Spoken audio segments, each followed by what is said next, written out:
তিনজন ব্যক্তিকে দিয়ে জাহান্নাম উদ্বোধন করা হবে। হাদিসটা মিশকাতে আছে, অন্য অনেক কিতাবে আছে। আবু হুরায়রা রাদিয়াল্লাহু আনহু হাদিসের রাবী তিনি বর্ণনা করেছেন। আর যখনই তিনি হাদিসটা বলতেন তখন অজ্ঞান হয়ে পড়ে যেতেন। এটা কিন্তু হাদিসে এসেছে, যখনই তিনি হাদিসটা বলতেন তিনি অজ্ঞান হয়ে পড়ে যেতেন।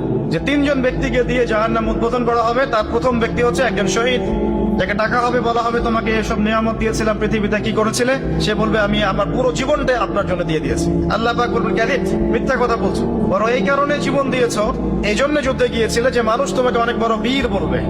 কথা বুঝতে পারছেন? একজন ব্যক্তি রাসূল সাল্লাল্লাহু আলাইহি ওয়াসাল্লামের এই যে তাবু পাহারা দিচ্ছিলেন, যুদ্ধের মাঠে তাবু পাহারা দিচ্ছিলেন, মুশরিকদের সাথে যুদ্ধ হচ্ছে। এমন সময় একটা দূর থেকে তীর চলে আসলো। তখন তো তীর ছিল, ফায়ারিং ছিল না, তীর ছিল। দূর থেকে একটা তীর আসলো, এসে পুরো বুকের মধ্যে, সাথে সাথে ডেড। সাহাবীরা বলছেন কত উত্তম সৌভাগ্য তার, কত উত্তম তাকদীর, এই ব্যক্তি তো শহীদ হয়ে গেল, নবীর পাশে থাকলো, তার খেদমত করলো, যুদ্ধ করলো, শহীদ হয়ে গেল। নবী করিম সাল্লাল্লাহু আলাইহি ওয়াসাল্লাম বললেন যে বরং আমি তাকে জাহান্নামে দেখছি। কোথায় দেখছি? অপরাধ কি ছিল জানেন?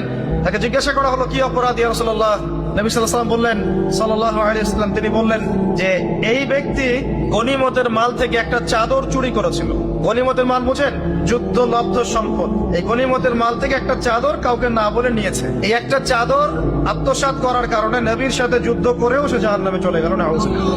নিয়াত ইখলাস এগুলা কি জিনিস, কেমন করে বুঝাবো? এগুলো বোঝানোর মতো ক্ষমতা আমার কাছে নাই। কোরআন এবং হাদিসে যা বলা আছে এগুলোকে উপস্থাপন করার মতো উপস্থাপনা, ভাষা, বাচনিক ভঙ্গি এবং আবেগ আসলে আমার মধ্যে নাই।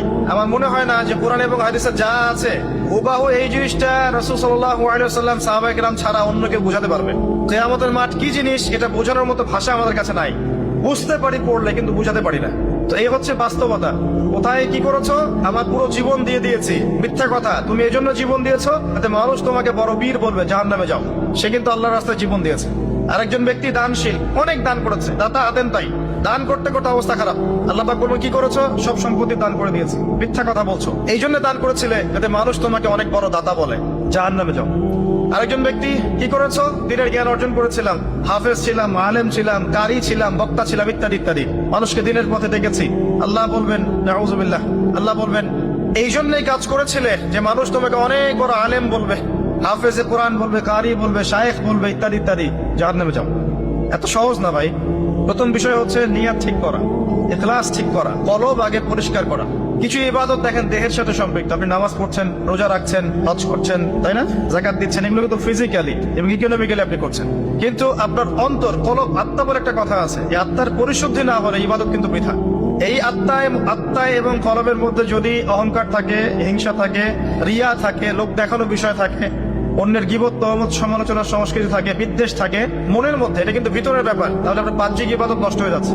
আবার এই মনের মধ্যেই যদি ঈমান থাকে, ঈমানকে ধরা যায়, কঠিন তরল বায়বীয় বোঝা যায়, ওটা কলবে, রুহের ব্যাপার। এই রুহের মধ্যে যদি কলবে ঈমান থাকে, আল্লাহর প্রতি ভালোবাসা, মহব্বত থাকে, তাওয়াক্কুল থাকে, আনুগত্য থাকে, বিনয় থাকে, এই কলবের এই ফিলিংস গুলো আপনার ইবাদতকে কবুলিয়াত পাইয়ে দেবেন ইনশাআল্লাহ। তাহলে মূল বিষয়টা কিন্তু ভিতরে, তাই না? মূল বিষয়টা কিন্তু ভিতরে। আমি ভিতরে কেমন সেটাই মূল বিষয়। বাহ্যিক লেবাস পোশাক কেমন, আপনার বাহ্যিক আমল কত সুন্দর, এটা হচ্ছে বড় কথা, হচ্ছে ভিতরে আপনি কেমন।